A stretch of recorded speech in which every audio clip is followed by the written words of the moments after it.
So thank you so much for inviting me to the Deutsche Association of Aesthetics. And my paper is about the relationship between building and the aesthetic sense of the built space.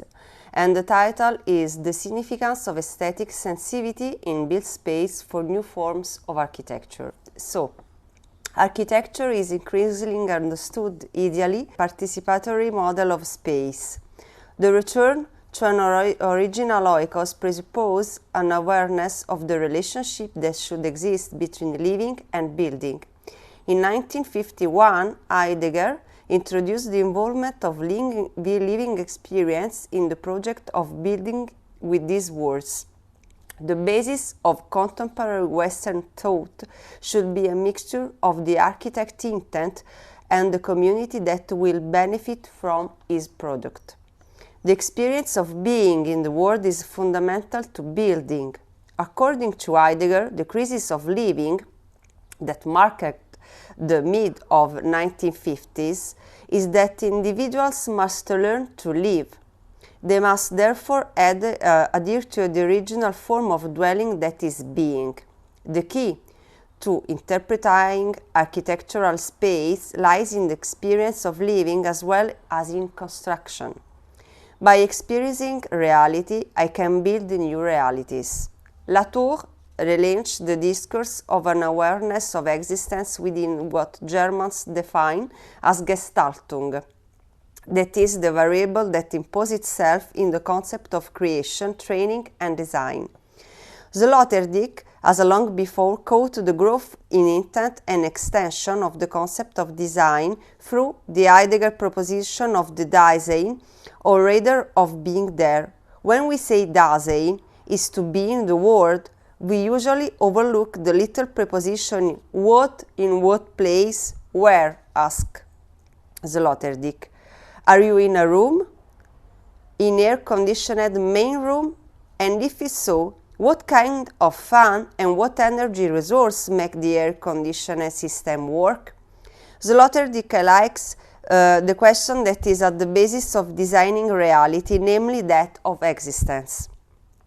At the end of the 90s, in the famous conversation Passerelle dans la ville, held between 1997 and 1999 at the École d'Architecture Paris-La Villette by Jean Baudrillard and Jean Nouvel, many interesting concepts are related with respect to the relationship that exists between people and some representative architecture, such as of the Beaubourg in Paris. Jean Baudrillard dwells on the relationship between use, the meaning of his architecture, and how this architecture appears. Says Baudrillard, let's take the example of the Beaubourg. What are talking about? Of culture, of communication? No, I don't think. The Beaubourg tell us about flows, storage, and redistribution. Renzo Piano and Rogers Letteril say it, and what the Beaubourg visible express in the exact opposite of what it represents. This means that the architect's intention is not to offer a precise message of an architecture, but to dislocate a concept that pre-exists in the architecture itself. At this point, we ask ourselves if the Heidegger warming, the one in which living is connected to building, is not currently lost sight of. At the moment, we wonder if some architecture is built in a certain way, just be part of the urban landscape without giving meaning to the architecture itself. We also wonder if the true aesthetic sense of architecture remains in the facade of a building or belongs to the very sense of that building. In this study, we will consider examples of Le Corbusier architecture to underline the importance of the aesthetic sense of a living space and how this sense of living space can fit into the architecture itself. After this brief introduction, our analysis will be carried on 2 points. The first point will concern the contextualization of aesthetic sensitivity in the concept of space. What is a sensitive space? We will see how space is characterized by the argument of experience. The second point is an aesthetic analysis of Le Corbusier architecture, starting from the architect precepts. We will illustrate how man's primary needs are transformed into a system of mechanics rules. First point, from sensitive Dasein to body phenomenology towards the aesthetic space.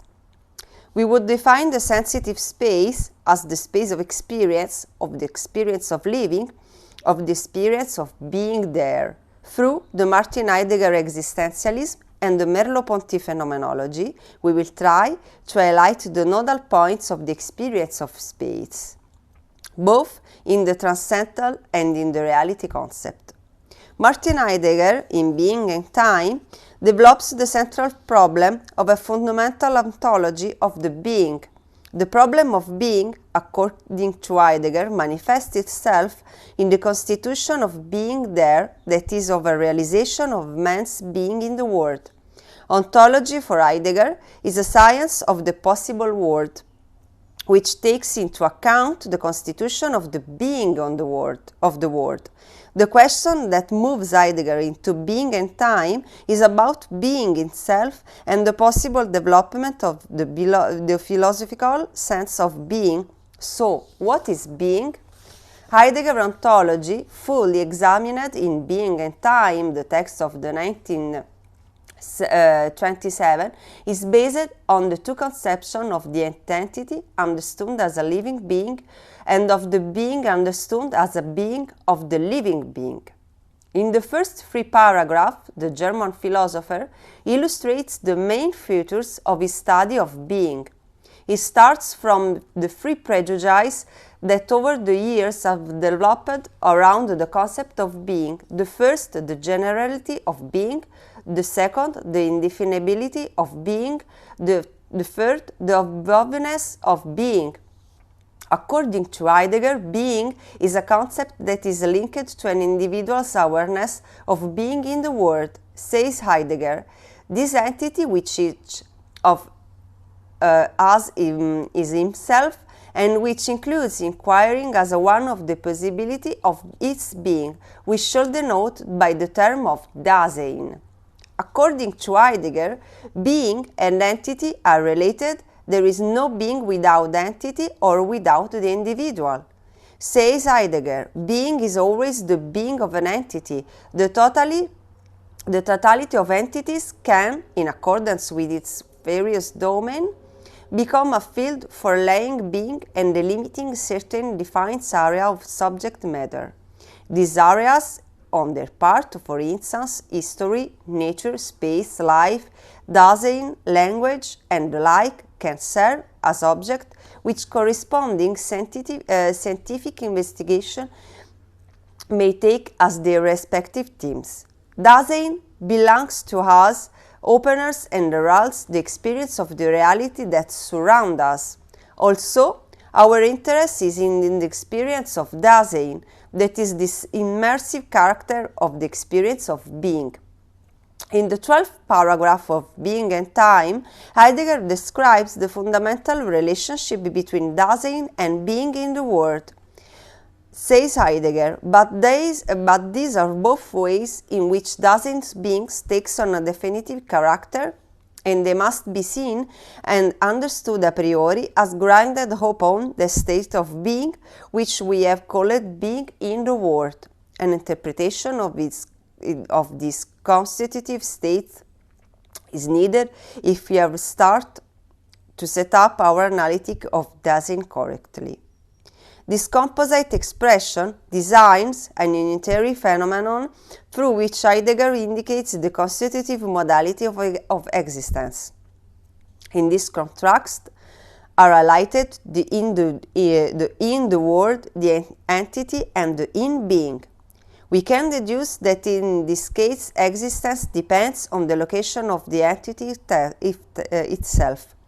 I am in the world presuppose my existence and my experience of reality. In being is therefore part of the constitution of Dasein. To be, to exist, implies to be in a world. The experience that I have of the world corresponds to my existence.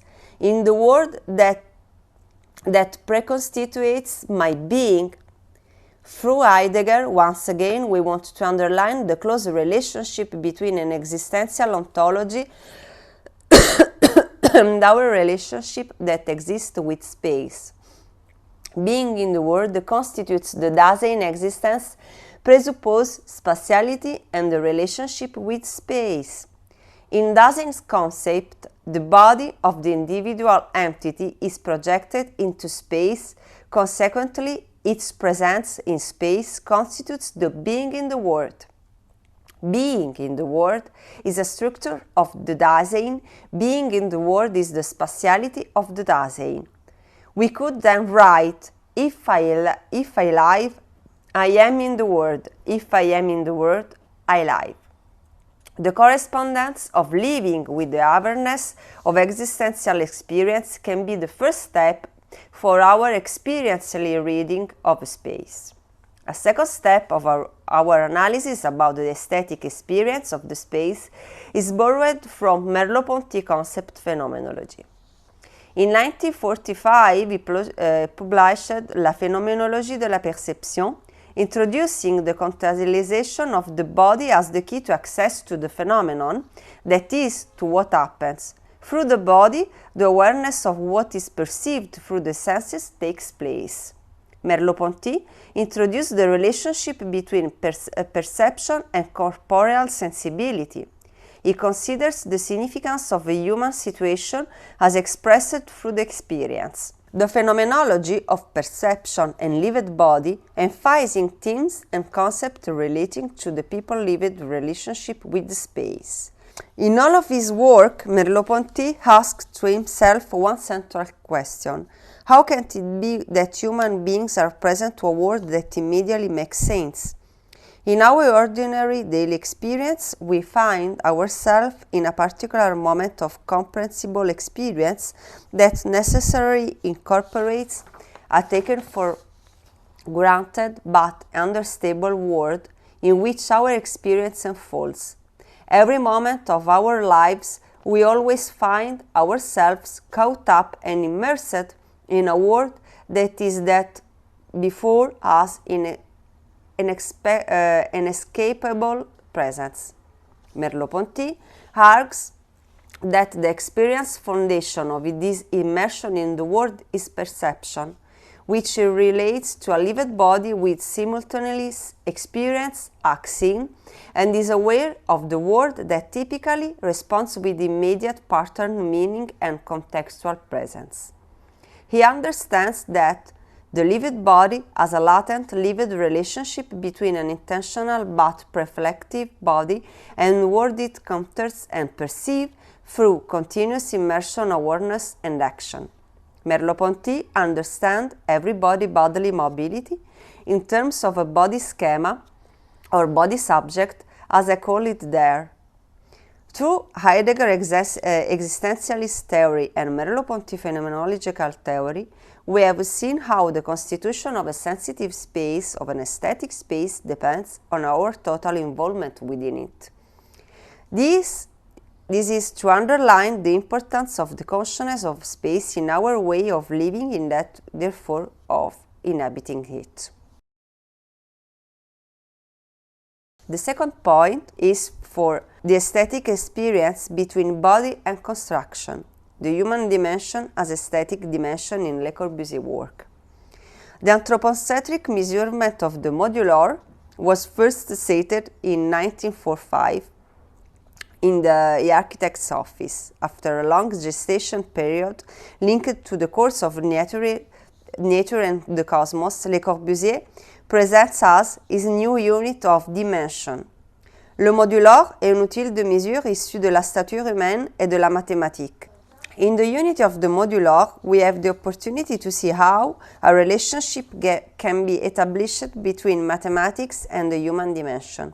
Le Corbusier's requirement was to combine the importance of a human presence in the space with the importance of building an ideal space for an urban development with a human dimension.